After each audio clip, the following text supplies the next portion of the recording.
Otasansan rédíò and TV. ọ̀rọ̀ Yorùbá kan ló ní àrínimọ́ni làkínimọ́ni káríni lókèrè kásàríyá. Yorùbá gbàgbọ́ pé ó yóni ó jóúnjẹ lọ o. Wọ́n tún gbàgbọ́ wípé ènìyàn láṣọ ènìyàn. Àwọn àṣàyàn ọ̀rọ̀ yìí ló ń sọ nípa ọ̀yàyà àti àpọ́nlé tí ìran Yorùbá máa ń ṣe fúnra wọn tàbí fún ẹ̀yà míì. Lónìí a fẹ́ ṣàlàyé lórí ìhà àti ojú tí ìran Yorùbá kọ sí gbígba àlejò láàrin ara wọn. Yorùbá ló ní ìṣe tó yáàyì jùlọ nílẹ̀ adúláwọ̀ Áfíríkà. Kódà àwọn òyìnbó aláwọ̀ funfun gan gbé òṣùbà fún ìran Yorùbá nípa àṣà bàbá wa. Bí àwọn baba ńlá àti ìyá ńlá wa nílẹ̀ Odùduwà ṣe máa ń ṣe àpọ́nlé àlejò ni a fẹ́ gbéyẹ̀wò. Ẹ farabalẹ̀ kẹ́ ẹ máa bá wa ká lọ. Ẹ má gbàgbé láti subscribe sí ìkànnì yìí, ìkànnì Otasansan TV, kẹ́ ẹ dẹ̀ tẹ notification bell kẹ́ ẹ lè máa rí wa wò tá a bá ti dé sórí afẹ́fẹ́.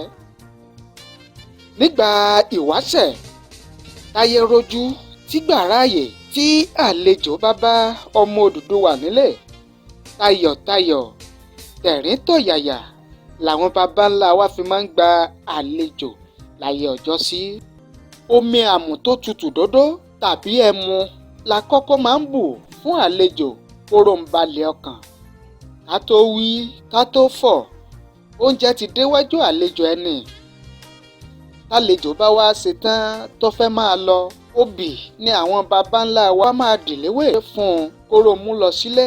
Ìran Yorùbá gbàgbọ́ wípé àpẹẹrẹ òṣì tàbí ìwà ìlápọ́nlé ni kálejò wá ni wá ká má lè pèsè jíjẹ mímu fálejò ẹni. Ó kéré jù a gbọ́dọ̀ fún àlejò wa ní obì kóró mú lọ sílé.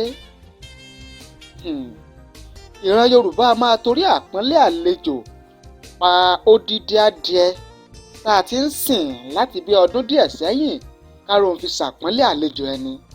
Tí àlejò bá kọ ohun tí onílé bá pèsè fún, ọmọ Yorùbá máa fura sírú àlejò bẹ́ẹ̀. Ìyẹn ni pé àlejò kì í kọ ohun tí onílé bá gbé fún tí kò bá sì dí pàtàkì kan nínú ìgbàlejò àti ìṣe àlejò.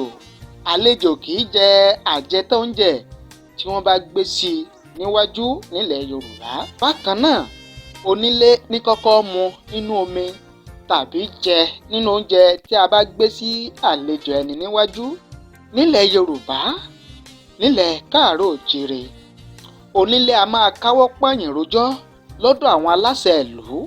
Tí àlejò bá káwọ́ mọ́nú lẹ́yìn bíi wákàtí mẹ́rìnlélógún tó ti jẹ nílé onílé, ìtumọ̀ ni pé tí àlejò ẹni tó bá ń kíbò sí inú rírun tàbí èyíkéyìí àìsàn lẹ́yìn tó bá mu mímu tó jẹ jíjẹ tán nílé ẹni, wàhálà ńlá ni fún onílé tó gba irú àlejò bẹ́ẹ̀. Elédùmarè ló ní wá, bẹ́ẹ̀ òun ló lẹ̀mí wa. Tí ó bá tẹ àlejò ẹni nílẹ̀ Yorùbá, àwọn aláṣẹ ìlú ni onílé bẹ́ẹ̀ gbọ́dọ̀ lọ ké gbàjarè fún káwọn aláṣẹ tó ránṣẹ́ pé mọ̀lẹ́bí àlejò bẹ́ẹ̀. Tọ́lọ́jọ́ bá dé tí ẹlẹ́ran túkùn àlejò ẹni gbèkúrú jẹ lọ́wọ́ ẹbọra, dandan ni kí onílé kó gbogbo nǹkan ní àlejò fún àwọn aláṣẹ kí wọ́n tó dá padà fáwọn mọ̀lẹ́bí àlejò. Àìgbọ́dọ̀ tí Yorùbá ń pè léèwọ̀ ni fún onílé kó sọ ẹrù àlejò di tara rẹ̀ nílẹ̀ Yorùbá. Ṣé wá rí i pé Yorùbá dùn láṣà, Yorùbá dùn níṣe. Mo dúpẹ́ t'Olúwa dá mi sílẹ̀ Yorùbá. Mo gbóṣùbà f'Olódùmarè tó dá mi sílẹ̀ Odùduwà.